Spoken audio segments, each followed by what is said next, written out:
Greetings, gamers, and welcome back for another episode of the G3 podcast here on episode 73. A little off our timeline. We're recording it on Sunday. What is today? The 22nd of January.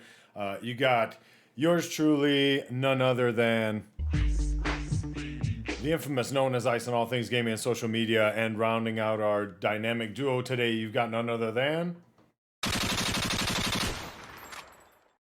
Mr. MowThemDown Matt. What is going on, brother? Not too much, buddy. Greetings, nation. Yeah, I don't really have much. It's lazy day Sunday, so nothing special.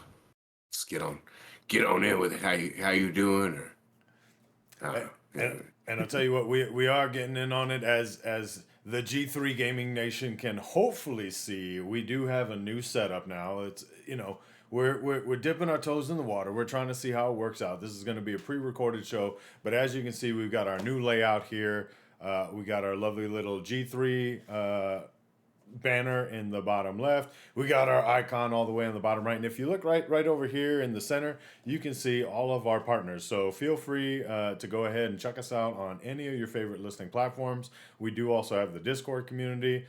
We have a presence insofar as Facebook Gaming, Twitch, and YouTube, and then hopefully as we go ahead and dive a little bit more into this new format and try to get things super snazzy for y'all, we'll be able to go ahead and eventually start hosting some live shows. So do us the favor, if you would, go ahead and follow on any of those listening platforms that you do listen to, like, subscribe, share with a friend, do all that, SEO, social media type stuff, and help us see that you guys actually give a crap and like that we're trying to make these advancements, because we do want to go ahead and improve the show and get better for you, the listeners and viewers. So that being said, we're going to get right into it. This week was kind of, I don't know, I would dare say it was a hit and miss insofar as expectation-wise for the news.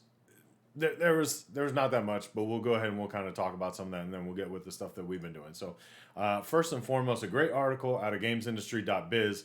Some former Playground Games executives have gone ahead and split off. And so if you remember, Playground is notorious for going ahead and doing the Horizon Forza series under Xbox, now exclusively under Xbox. But a couple of those execs have split off and basically started their own gaming studio, and they're already coining it a AAA gaming studio, even though they've yet to produce any actual games. But a lot of big names have gone into that one. A very well written article.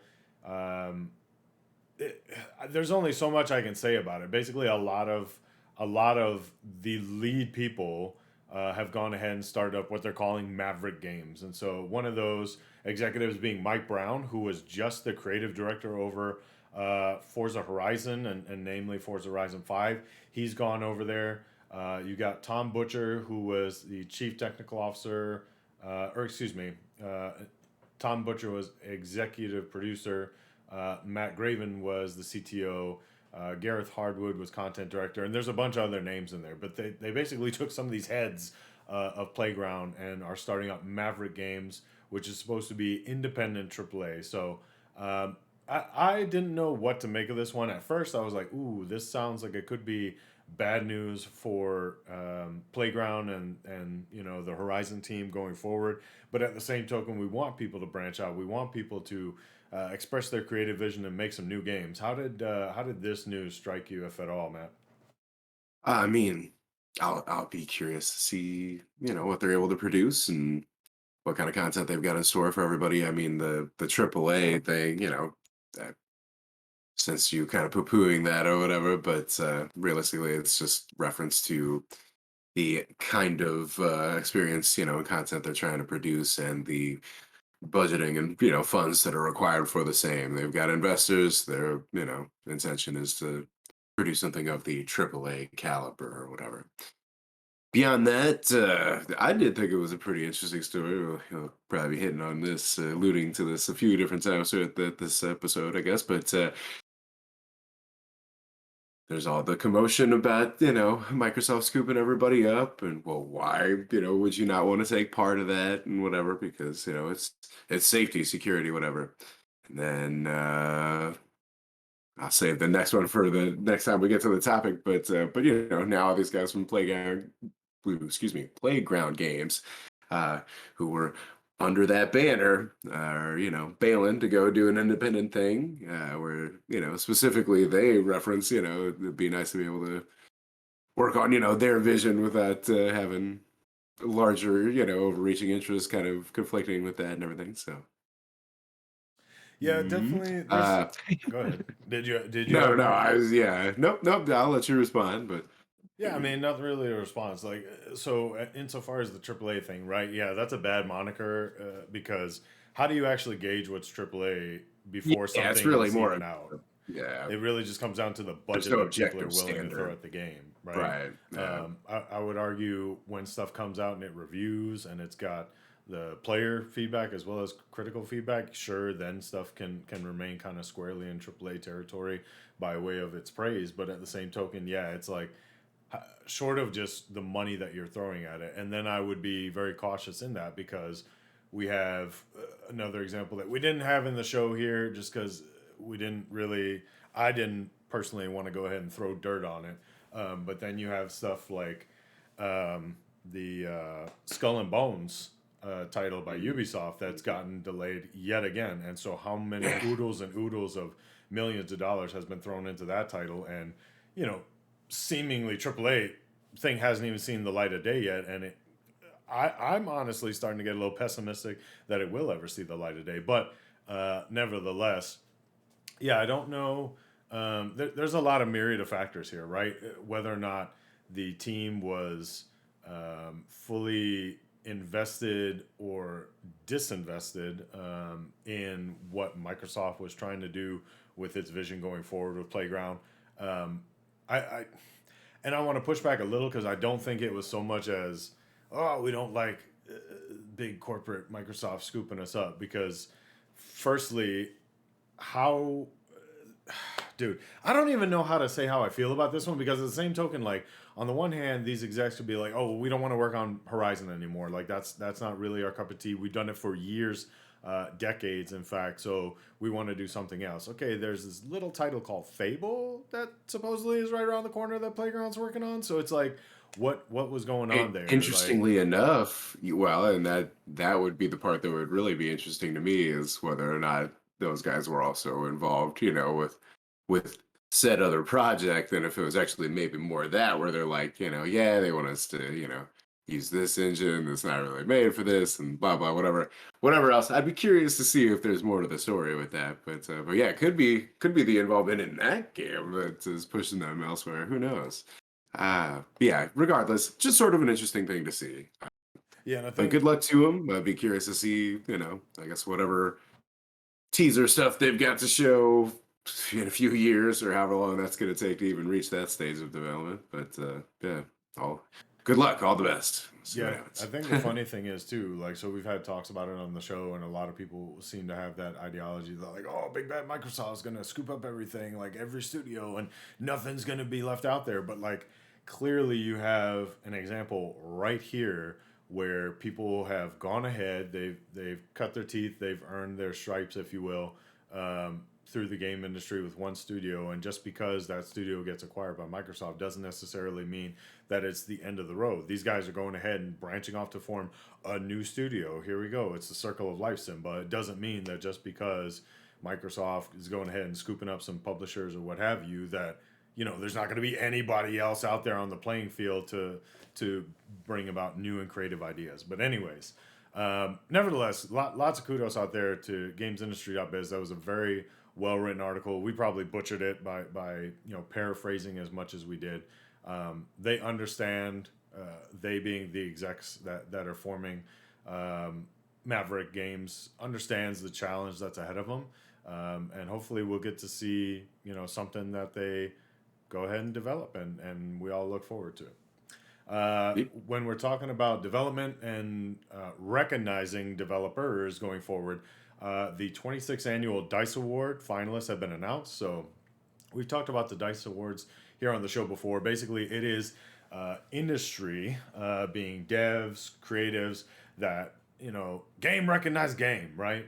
So these are the people that actually work in the industry where you got stuff like the Game Awards that we just went through back in early December is more media and fan base, and everybody's kind of casting their vote insofar as like what they liked and didn't like, or what they thought was game of the year contenders, etc. Whereas Dice Award has that extra level of um, critique and accolade because it is the actual people who do very similar things and they're giving you credit for your craftsmanship. So there's a lot of different awards, including outstanding achievement in animation, art direction, character, original music composition, audio design, story, technical achievement, and action game of the year, adventure game of the list goes on. We kind of talked about there will be another award show that I honestly hadn't heard of before, that we'll talk about after this segment. But there's a ton of different titles and categories here. So rather than go ahead and do kind of what we did, and we'll get smarter on the way that we talk about our game of the year picks going forward. But rather than go ahead and just say, hey, here's my pick for this, here's my pick for this, if we were to narrow it down to at least, let's just say, the one that everyone always recognizes, right? Game of the year. For the Dice Awards, the Game of the Year nominees were Elden Ring, God of War Ragnarok, Horizon Forbidden West, Stray, and Vampire Survivors. And I believe that these were very similar to the list of nominees from the actual Game of the Year. Um, Jeff Keighley's Game of the Year that we just talked about, where it's media and critics that kind of go ahead and get in on it.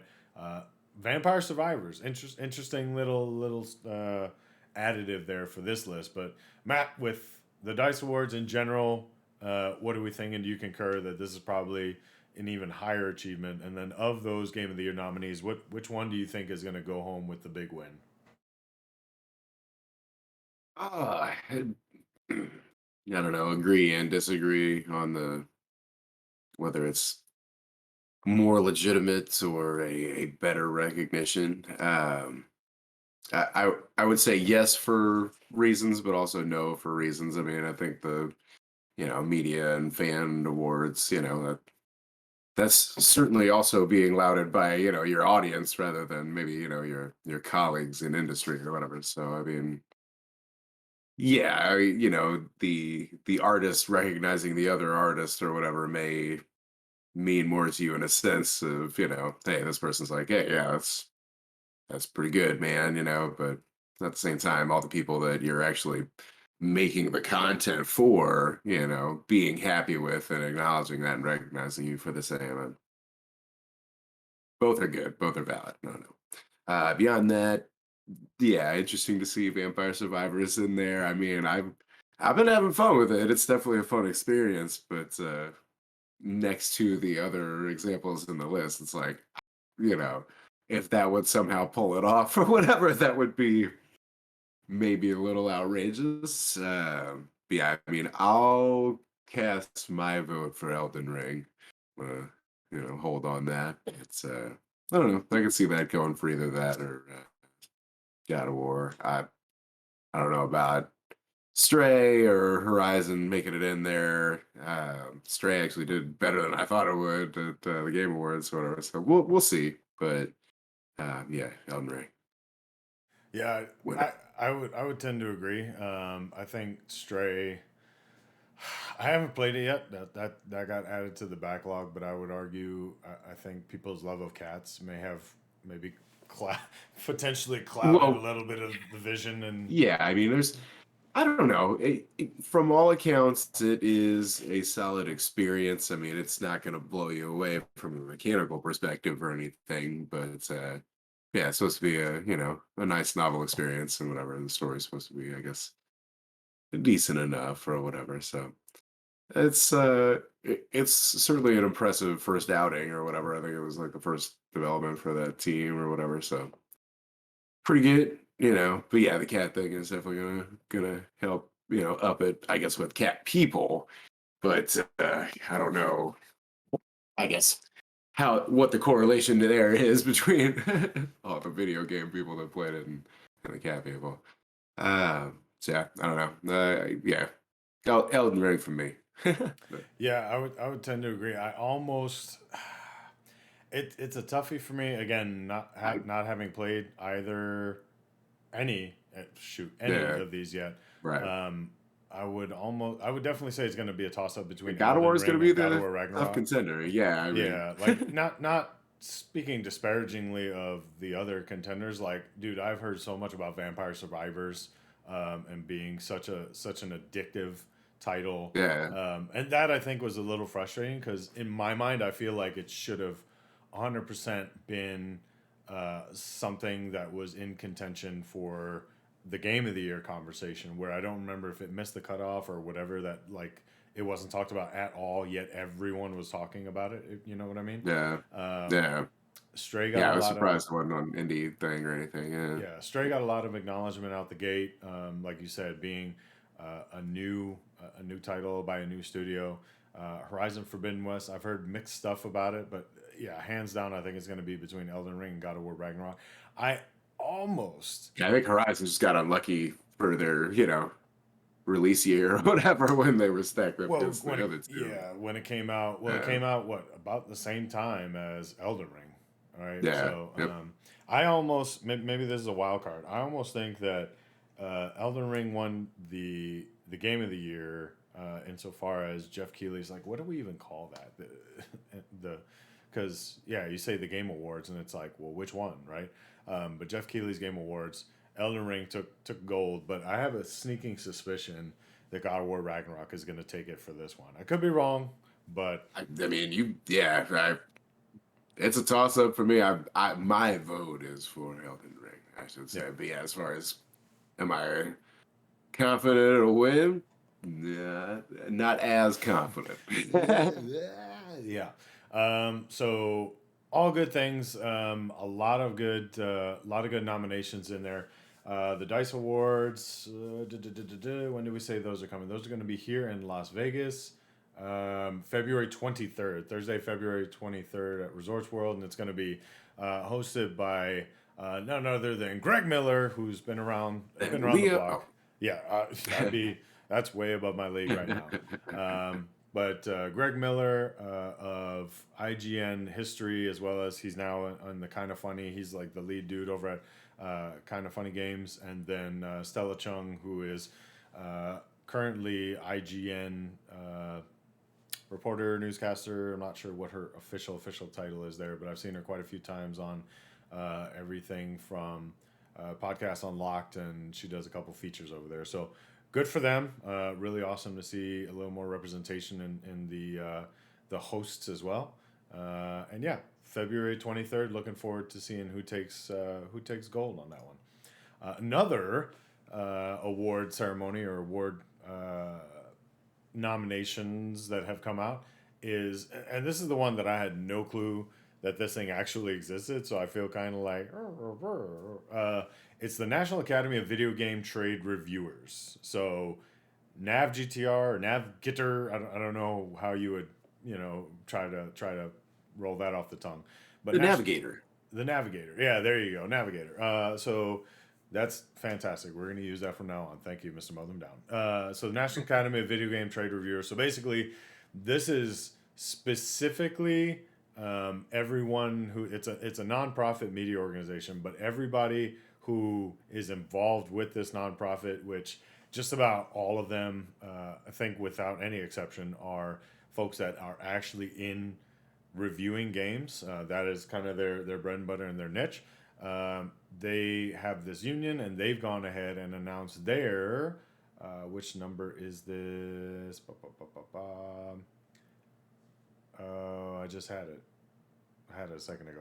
They've done this for a couple times now, but basically they've got their nominations for all their different categories, and it looks like it's also going to be a pretty stacked list. So they cover categories ranging from Let's see. Outstanding animation and artistic, animation technical, art direction contemporary, art direction fantasy, art direction period influence, camera direction in a game engine, character design. The list goes on and on and on. I think we said there's how many categories total? 57 competitive categories. So there's 57 categories here. There's something like uh, several dozen that we just were talking about in the Dice Awards. So a lot of award stuff coming up, and so again, kind of narrowing down the Game of the Year nominees for this one for the Navigator. Thank you, Matt. Is going to be A Plague Tale Requiem, Cursed to Golf, Elden Ring, Endling Extinction is Forever, God of War Ragnarok, Stray, and 2 Point Campus. So a lot of good diversity going on there. So this one actually is going to get announced ahead of the Dice Awards. Dice Awards are, we just said, late February. This is coming middle of February on February 14th. What are we thinking there? The list looks pretty similar. We got a couple extra contenders. Again, we are not in the consideration right now as some of these trade reviewers yet. However, the future has yet to be told. But what are we thinking for this list, Matt? Are there any special ones that sway you away from Elden Ring yet again, or are you sticking with it? Uh, damn. Sorry. Uh, no, I mean I'm still just gonna carry the vote all the way through. You know what I mean? But yeah, I don't really know. That one I actually think maybe I'm more confident on the Elden Ring, regardless. Yeah, I would argue I've seen, just trying to think of GameSpot, uh, Eurogamer, IGN, like all the different sources that they go ahead and they have, they're more of the traditional media outlets that do the review. I can definitely say confidently that I've seen them identify Elden Ring as kind of the darling. God of War Ragnarok kind of right behind that. I heard a lot of people talk good about Stray. Um, so this one's almost more of a toss up to me. Um, Not sure who would take this one. I would still probably side. I would side with God of War Ragnarok for the Dice Awards, but I think Elden Ring would go ahead and get this one. But what do I know, right? So this one is going to get uh, added to our calendar that we will go ahead and check out who wins coming up here again February 14th, and we'll make sure to continually check on the Navigator going forward in the future. Moving Hey, right out of along. Oh, curiosity, yeah. is that a keystone sitting on your shelf in the back there? I'm No, just I'm that is just not. kidding. I know. No, that's a. It's hard to tell right there, but that's a. I got one of those Xbox Paladone lights, and then behind it, you can barely see it is a little Xbox achievement light, also made by Paladone. You can't No, like see. You can't below that see. on the shelves or something. It I looked got like the. it looks like it's a 360 or something. I Oh was no, just that kidding. is the OG Xbox, brother man. See, you're Uh, not used to seeing no, my no, room in the below light that. now. I recognize the OG Xbox. What's below that? The white box. Below the OG, that's that guy. Yeah. That's the 360 arcade. Yeah, see, that's what I said. It looks like a 360. Well, you said Keystone. I was like, are you talking about the Stream Box? I don't have that. Who? Nah, well, Nobody's got yeah, I that. know. That was the. I was just sorry. Oh, okay. Just making I jokes. was just messing with you, No, brother. that Yeah. is the Xbox rack, and unfortunately, I The, gotta maybe think about repositioning. But on the back there, you got the PlayStation rack. So you got PlayStation Lite.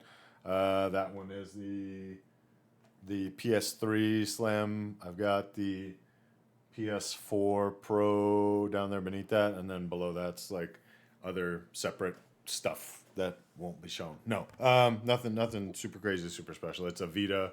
Um, the After Dark PlayStation equipment. yeah, exactly. Whoa. We don't talk about that. Anywho, speaking of PlayStation, they've got a new update. Great segue, Matt. The great new update that's going to be coming up here, expected to be in early March. So PS5 is finally. If y'all remember, we previously talked about on the show where it's like PlayStation's getting Discord, kinda.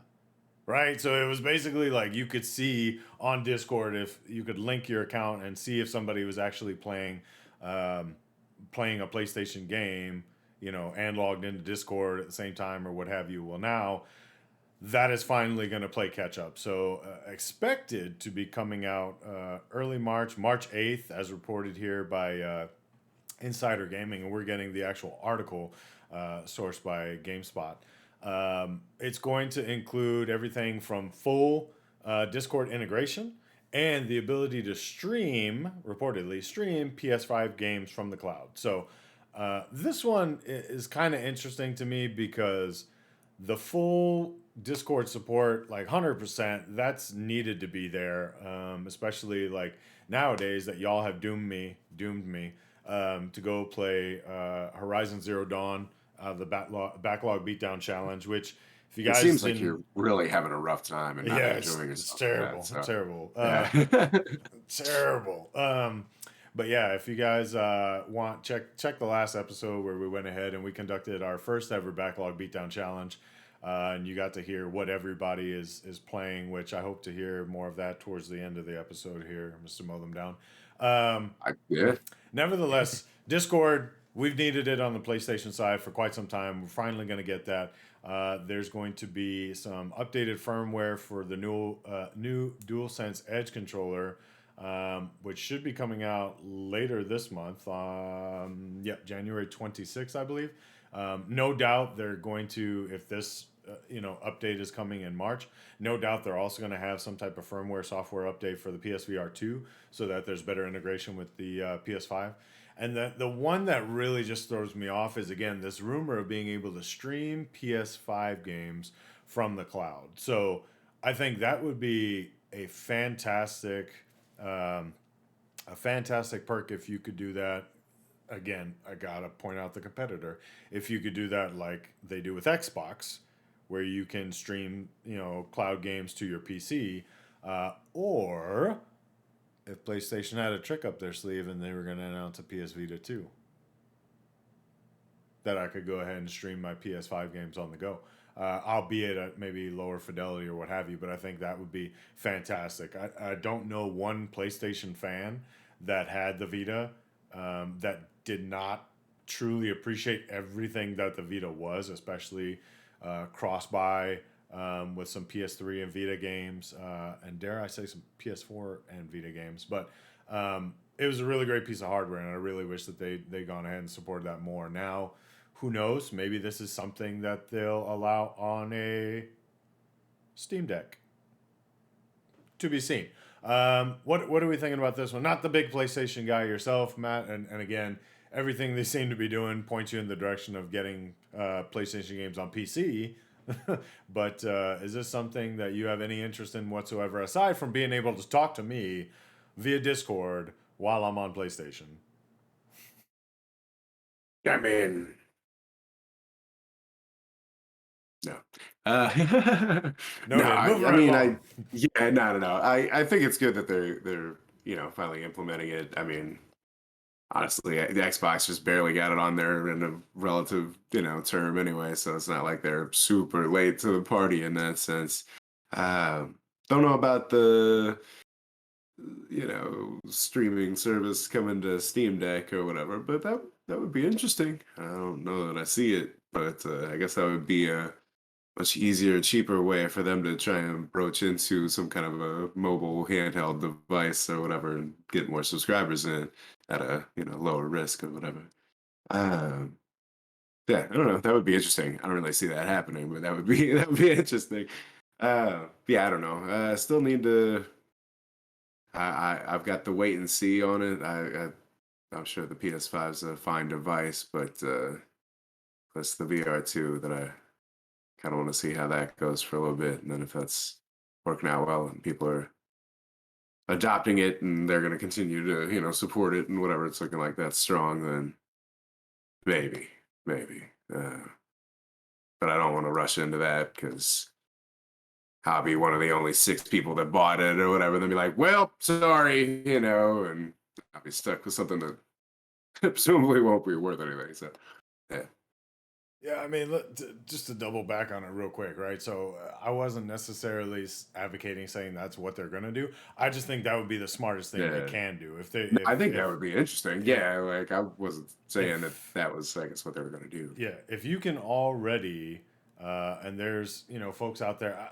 I was really this close to going ahead and jumping on the Steam Deck train, and then couple things happen, especially Valve themselves going ahead and saying, "Oh, we're looking into stuff for Steam Deck too, OLED screen." So in which case, like, I might as well just hold off and get ready for version 2, right? Especially if it can have better screen and better battery life. I But would say there's those would be, yeah, the big yeah, things. Yeah. but there's already folks out there that are able to stream over their Wi-Fi connection Game Pass games to their Steam Deck. So I don't know Correct. Yeah. why PlayStation wouldn't do this, especially when they keep professing. Jim Ryan, on the PlayStation side, go ahead and professes that they don't view Game Pass as competition. It's like, you probably should. The numbers indicate you probably should, but in which case, especially after they've gone ahead and did their PS Plus revamp,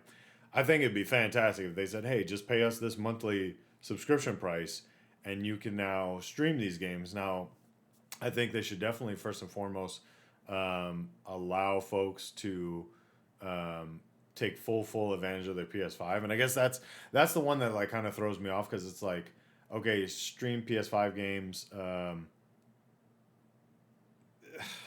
The article talks about the games being streamed exclusively to PlayStation Plus Premium, which is the tier I'm in right now, which I think would be fantastic. The question then comes to, what are we talking about? Are we talking as simply as not going ahead and having to download the games onto the hard drive, or are we talking about, you know, the everything that we talked about where they should be allowing their first party titles to now be available? Like, there's more to be seen from this on what's going to come of it, but we went a step further to say, okay, cool, that's great if you can go ahead and stream to your PS5 console. However, internet infrastructure, we know, even though we're very fortunate here in the US that it's a good quality, it's not the best quality in the world. And it's not consistent across the entire United States, and most definitely across the entire world for everybody that has a PS5. So cloud streaming to your PS5 seems kind of a moot point, versus I would much rather go ahead and have a device that I could output from my PS5 via the cloud to said device, be it a Steam Deck or whatever. Anyways, I can get off that tangent, but I'm having a hard time going. Yeah, that's the best thing that they could do right now with PlayStation Plus Premium, is allow you to stream PS5 games, especially if it's games that you already have access to or own. It's like, what do you got? Yeah, I don't know. I mean, if it's stuff that you already have access to or own or whatever, then I mean, no. Uh, there's still benefit, right? So like the main thing I think with the streaming benefit or whatever, because it's certainly not going to be a performance, right? Like it's going to perform best actually running natively on the console. Uh, However, if it's especially in the context of the subscription service to access games you might not otherwise already have access to, well, storage space is at a premium, especially in the consoles. And if you can stream something, that is a more basic, simpler game that doesn't necessarily require all that anyway, so for example, Vampire Survivors on Game Pass, like it it requires installation on your internal hard drive since it's a series, console game. Um, if you don't really care, you can stream that. And I mean, it may not be the best performance, but that game is not demanding, you know what I mean? So if you have relatively decent internet, it doesn't have to be anything insane. I think you'd probably have a fine experience on that, and you don't have to, squander any hard drive space, even though it's small. It all adds up. So if you've got all these smaller little arcade titles or something that you're like, that'd be cool to play, but I already have, Call of Duty and whatever other game installed, and my hard drive's basically full already. Uh, you know, you can kind of rotate through some of those titles or whatever, and in the way that one would presume you're trying to be sold on it as on as an experience, excuse me, for your streaming service, where a la your Netflix and whatever else, like, hey, you're watching this one show, hey, you got kind of tired of it, no problem, you just switch instantly over to some movie now or whatever else, instant gratification is the thing of the day or whatever. So, uh, yeah, I don't think it's a bad service to offer, excuse me, add on to the service, I guess, that they've got on offer. As far as, yeah, the first party, titles when they release, whatever, they haven't got there yet, but we all agree that's got to be coming. Um, so yeah, I don't know. I don't think it's a bad thing to offer. Yes, hopefully this will continue to push and incentivize, further, I guess, investment in internet infrastructure globally. But things will certainly go that way anyway. So Yeah. Yep, most definitely agree with all those points. Meanwhile, your boys over here, PlayStation, just asking for you to increase the external storage from 8 terabyte to bigger. That's all I need. I'll keep championing the external hard drives, and if I need to move stuff back and forth, I'll do that. But anyways, speaking of moving, we got some units moving, and so according to Eurogamer, Call of Duty Modern Warfare 2 is now officially the U.S.'s biggest selling game of 2022. So first off, I found it interesting that Eurogamer was the one that reported this.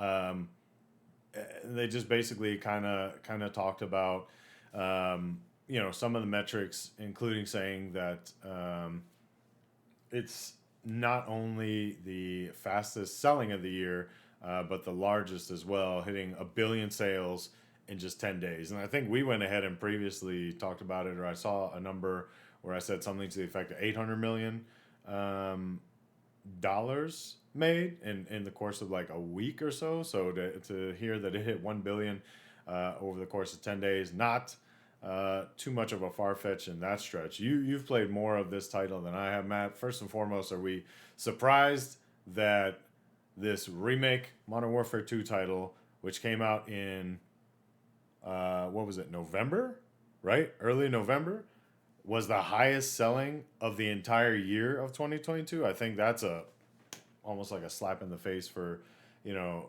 all the other developers out there, but it just demonstrates what a monster I the mean, Call of it's Duty franchise is. yeah, I mean, it's pretty consistent anyway for Call of Yeah. Duty. So no, I'm not very surprised at all. The more surprising thing, and I think maybe part of the reason why Elden Ring will, kind of get its I guess, nods at award ceremonies, is that it until then, and it's still not a bad number two or whatever, but it was actually going to give Call of Duty a run for the money or whatever, and that is actually pretty impressive considering the much different, size of scope of audience or intended, target audience for those games.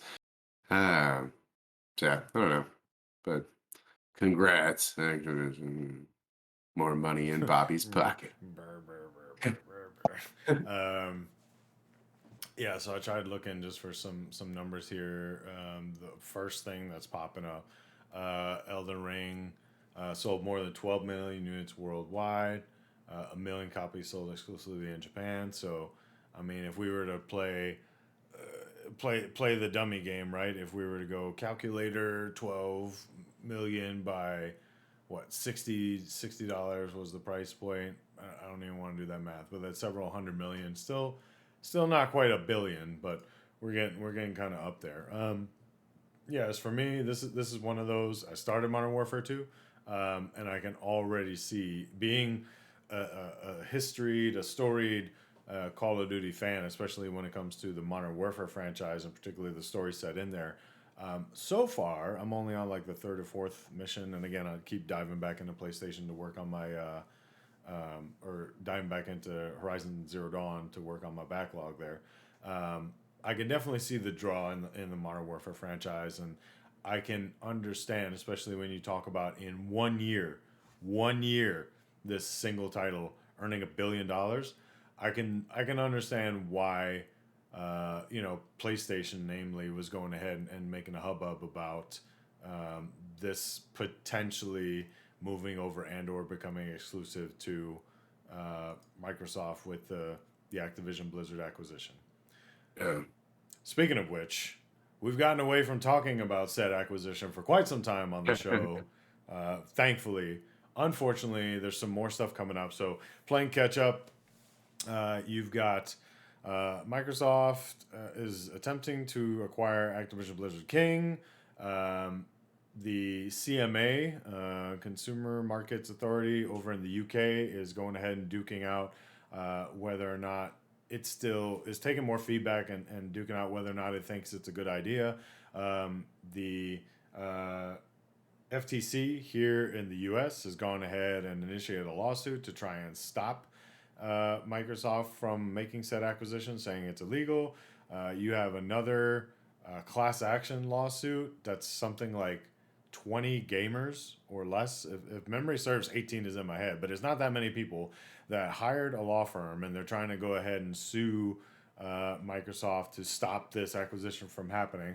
I'm not gonna lie, I honestly thought it was something of a joke when I heard about it, but it's a real thing. But surprise, surprise, Microsoft petitioned. This is kind of off the story here, but Microsoft did petition the courts that were hearing said class action lawsuit, and they got a stay on the motion at least until all of this gets resolved with the FTC. So basically, their class action lawsuit got put on hold, and quite frankly, might not even happen if Microsoft can demonstrate and everything can work itself out with the CMA and the FTC. There might not even be reason for a class action lawsuit, because how are you, one law firm in one nation, going to go ahead and prove that this is illegal when you've got dozens and dozens of policymakers and lawyers around the world that are going ahead and saying no, um, this isn't corporate. What's the word? Basically, it's not abuse of power by Microsoft, or it's not going to upset the delicate balance that is the gaming market. That being said, the European Games Developer Federation, the EGDF, has gone ahead and basically taken a side in this fight. And so, what is the EGDF? They're basically a conglomerate of multiple developers, not necessarily in the sense of like a nonprofit or something, but basically not a union either, just kind of a membership organization, if you will. But they've gone ahead and taken a side, saying that they actually support this move. Their quote: "The EGDF supports Microsoft's Activision Blizzard acquisition as its potential positive impacts on the competition in game markets in general outweigh the limited console and subscription market specific competition concerns. Furthermore, in the console game markets, Sony is a clear market leader with its PlayStation platform, and Microsoft is still in a challenger position." End quote. I mean, they kind of laid it out right there, basically, right? So you have all these developers, the people who stand to make money from these games, getting out there onto multiple different platforms, saying this big scary concern of Microsoft going ahead and acquiring Activision Blizzard King and making everything exclusive to the Xbox platform, be it the console sales itself, a la carte or Game Pass. They're saying it's not as big a deal as people are making it out to be, and they're supporting Microsoft. Your thoughts on this one, Mr. Mow Them Down? I mean, we all know my thoughts on this. Um, I don't, I don't, I don't think it will be what is best for the industry. I'm sure it'd be uh, potentially best for Microsoft or whatever, but industry at large, I'm not so sure. Consumers in the long run, I'm not so sure. Um, yeah. That being said, as we've also discussed, I wouldn't be at all shocked if it does go through. Um, yeah, I don't know. To, I guess, counterpoint the, oh no, this should be good. The government doesn't know what it's talking about to complain or whatever. Hand in hand with this, Microsoft lays off 10,000 employees as things are taking a slump here, whatever, including Xbox, Bethesda, whatever. Guess they gotta try and make up some cash to purchase Activision if this goes through, and if not, then there's deeper issues. But who knows? regardless, concerning, and that would be, part of the concern as things merge together. You see it time and time again. Well, we're not going to maintain the whole workforce that we just brought in here or whatever. We're going to, pare things down, kind of retain the core of what we're looking to get from this, and you know, redivest, whatever. I don't know. Yeah, All right, it's so yeah. I was looking specifically at what you thought from the European Nope. games developer because I'm gonna go ahead and you didn't I didn't want to I do didn't this. see them I didn't really want to do give a this. lot of. Oh, I didn't want to do this on the show, but I'm gonna do it on the show. I'm gonna no. give you the beatdown because I'm tired of everybody, especially on social media, going ahead and talking about, oh, Microsoft laid off 10,000 employees. It is economics because they Well, hired yeah, on I'm more not. people. They hired on more people to keep up with the increased demand for stay at home, work at home, all that stuff. And they Right, went in, right, guess what? There was not as much of a need now that especially right. politicians are going ahead and saying, get back out there. We need to get back into the workforce. We need to get back in person. They didn't have as much of a need. So if you don't have as much of a need, are you going to go ahead and suffer in revenue and whatnot to keep on employees that you literally don't need, I who arguably I don't have mean, as big of a job? I'm not done I. yet. I'm not done yet. Uh, So especially but when you're you gonna look spend at, 69 especially, billion to grab especially a whole. Especially when, Sorry, once go ahead. again, this is par for the course because Google just 2 days ago announced that they're laying Mm, off 12,000 jobs. right, and Salesforce that's a shame, earlier also. this year went ahead and said it's laying off 10% of its workforce. This is Hmm. not something new. This is not No, something it's that not. is quid pro quo for Activision Blizzard. It is the Yeah. big move that Microsoft is buying this not only for the IP, but for the studios and developers to go ahead and branch out to be more competitive in a market where, again, as the EGDF is concurring, it's not as competitive right now when you look at the competition of, let's say, PlayStation and the lesser named Nintendo. So, everybody wants to woe is me with these people. And again, I will send you specifically the tweet that I put out there, and everybody can check it out, known as Ice on Twitter. Um, According to the metrics and the stuff that's been put out there, mainly the U.S. employees, and they highlighted the U.S. employees because they can't really say what the legalities are with other countries.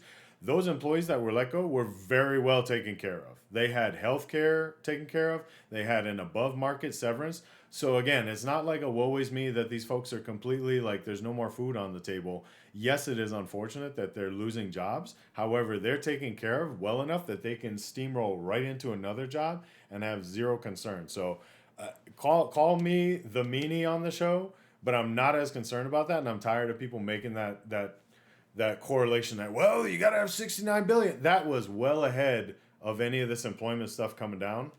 And if you look at it from financials, a lot of folks are saying we're about to get into the toughest part of the recession coming up, where companies are going to lose lots and lots and lots of money. So how are they going to do that? Well, if I have less of a demand for this product going out, and I got Mr. MowThemDown over here that's doing 25% of the work that he was hired on to do, why am I going to keep paying him 100% when he's only required to do 25%?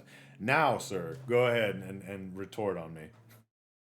But I would just say that you read a lot into that that I didn't say or whatever. Now that may be resulting from other conversations, I guess, that you've had that was you instigated with the brought it Twitter over to the thing and show. resulted in the Twitter thing. Yeah, but yeah, no, I mean, I don't disagree with you that it is economics, but that's part of the reason why I have some of my reservations with that whole thing. Anyway, but yeah.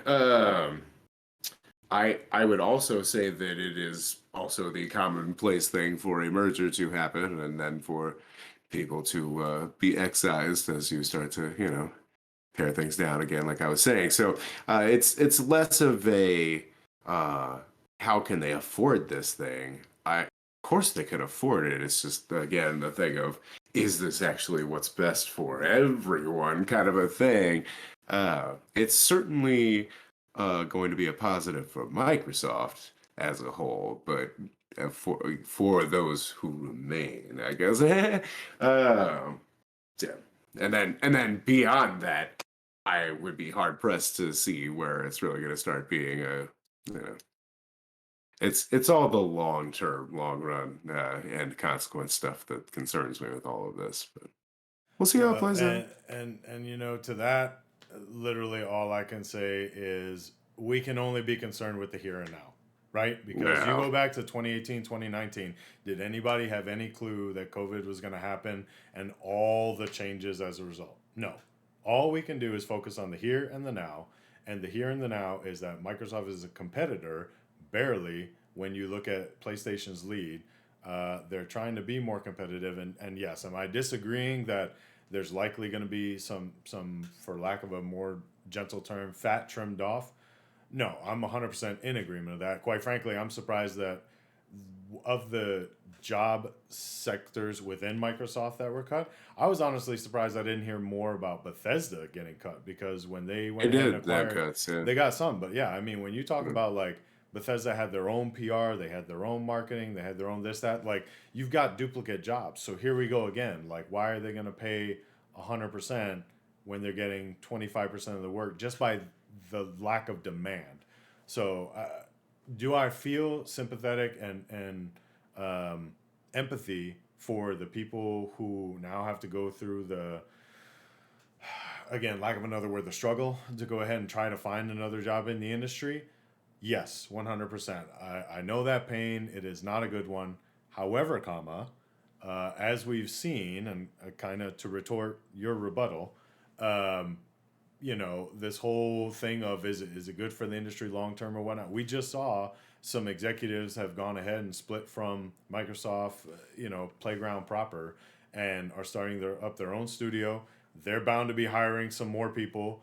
I saw, oh crap, who is it? Create Crystal Dynamics. Crystal Dynamics literally did an open reach out to all those folks that are no longer employed, saying, "Hey, we'd love to have some of your talent on board our team." So I don't think it's as bad as people would love to sensationalize and make it out to be, that these folks are going to all of a sudden start adding to the homeless population here in the United States. I Yeah, think, and that is, I guess, not my insinuation in that sense, but well, yeah, that's so it, just more and like, not so much you, but I've seen a lot of it on the socials, and people are just like freaking out. And I think it just comes to a corporate entity letting people go, "Oh, woe is me, oh, woe is them," and the actuality of I just, yeah, that's I look life, more at baby. the That's how economics business of it goes. for me as the consumer, I guess, obviously cost management is a thing and you have to factor everything into your price point for your products and everything. So So yeah, that's you're all. so you're agreeing then that it's a good move?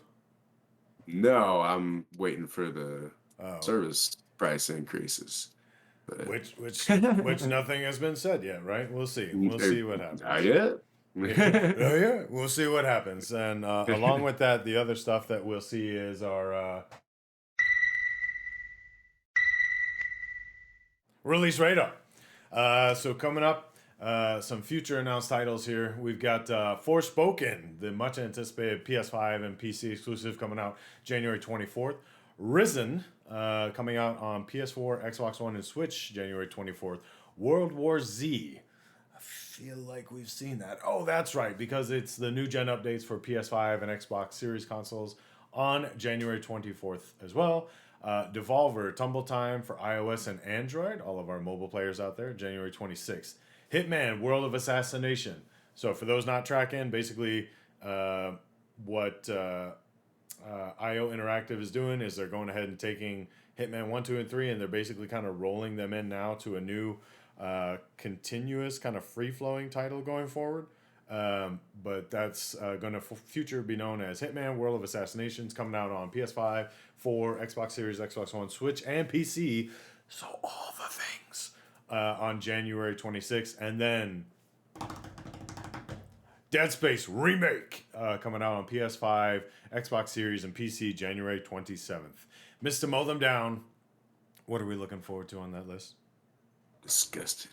Uh man, I trying to stay positive about the Dead Space remake. I really want that to be cool.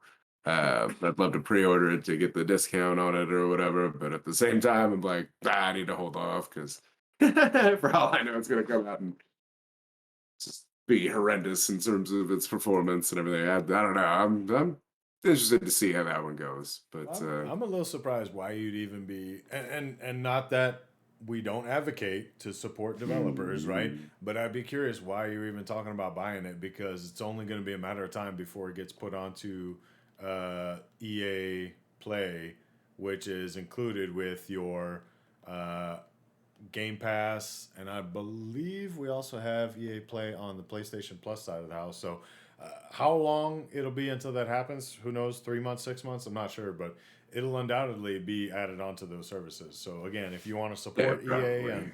and the developers for that, fantastic. But yeah, that you'll definitely get to play that without necessarily extra investment, if you will. Yep. Yeah. Industry taken. You can see how it happens. He just explained it to everybody. I literally just said, But if you but want to yes. support the developers, nothing's holding you back. As for myself, I played the demo of Forspoken on PS5. I don't want to already say it's not for me, but there's a couple things that. I think the fact that they had to release an update for the demo was very entertaining.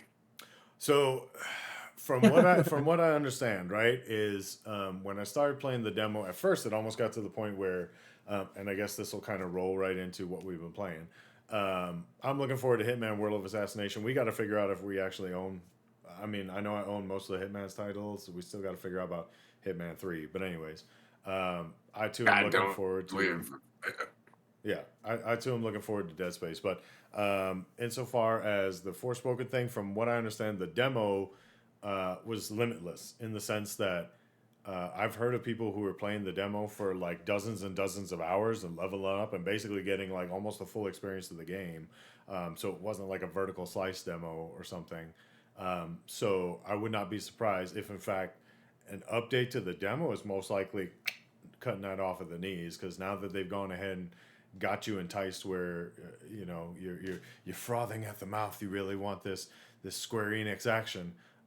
You can go ahead and jump in and buy the full title when it comes out here on the 24th.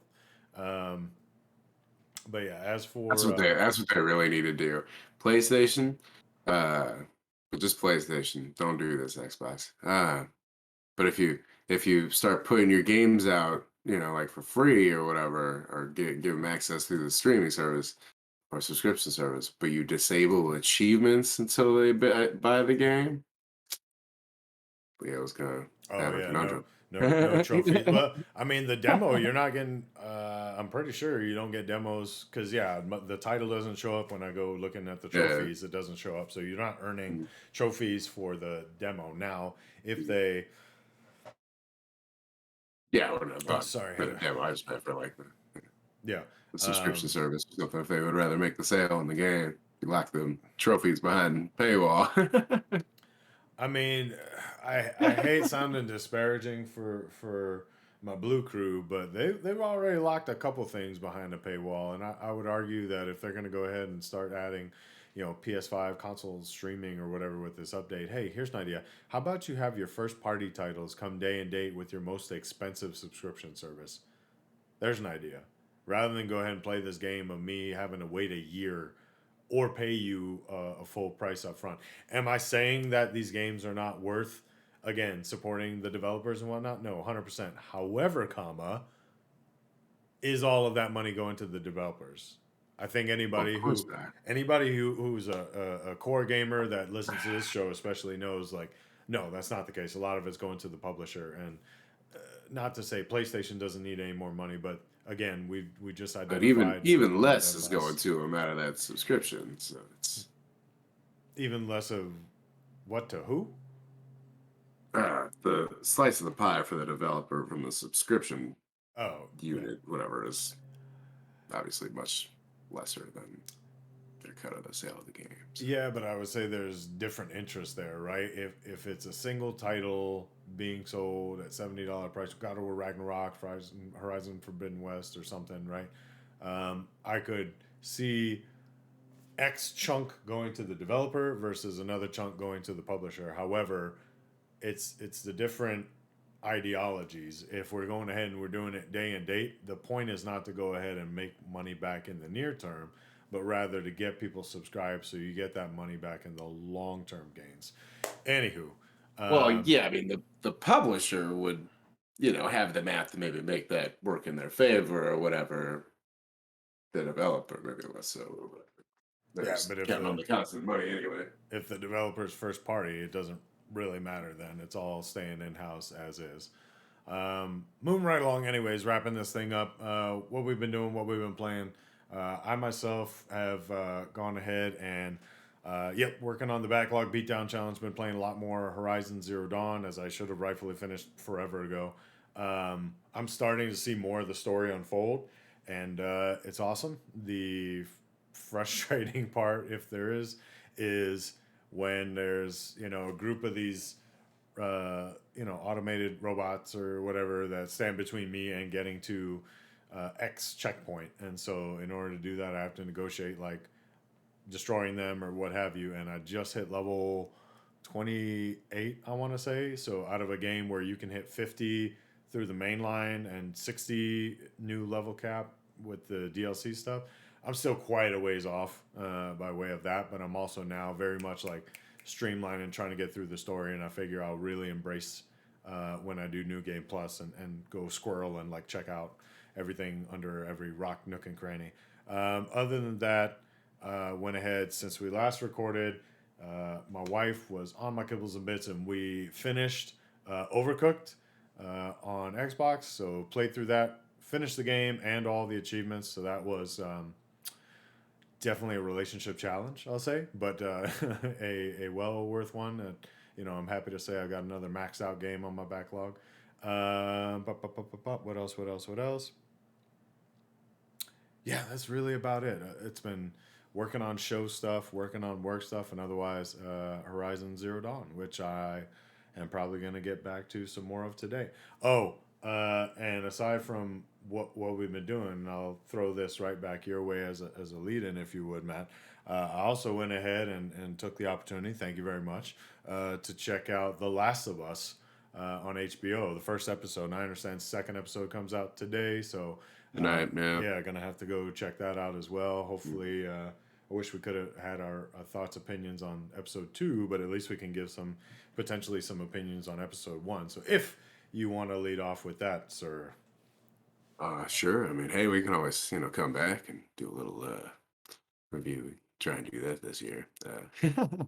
But yeah, I was very impressed with episode 1. I'm hoping that it's going to be a nice, consistent, solid experience the whole way through in terms of its quality of product. But yeah, I don't know. I mean, it's kind of a weird thing. I haven't played either of the games, but I know enough about them that I know, or I assume I know where this is going. I can't imagine they're going to change the ultimate direction of the story.